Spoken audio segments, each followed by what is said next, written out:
জাহান্নামের অবস্থা এত ভয়ঙ্কর হবে, জাহান্নামের ভেতরে লক্ষ লক্ষ কোটি কোটি কাফির মুশরিককে দেওয়ার পরেও জাহান্নাম বলবে হাল মিন মাজিদ, আরো আছে নাকি, আরো দাও।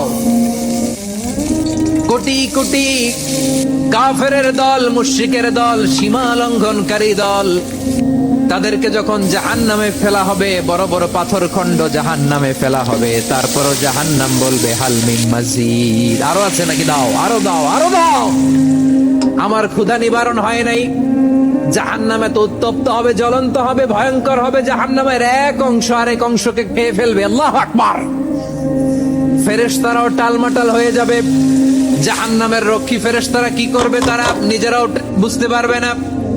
কোটি কোটি মুশরিক কাফিরদেরকে জাহান্নামে নিক্ষেপ করার পরেও জাহান্নাম ঠান্ডা হবে না, শান্ত হবে না, বলবে হাল মিন মাজিদ, আরো আছে নাকি, আরো দাও। তখন আল্লাহ তাআলার কুদরতি পা জাহান্নামের ভেতরে ঢুকিয়ে দিবেন। কোন কিছুতেই যখন জাহান্নামকে শান্ত করা যায় না, আল্লাহ তাআলা তার কুদরতি পা জাহান্নামে ঢুকিয়ে দিবেন। দেয়ার সাথে সাথে জাহান্নাম থেকে আওয়াজ আসবে, কত কত বিইজ্জাতিকা ওয়া বিকদরিক, আল্লাহ বিইজ্জাতিকা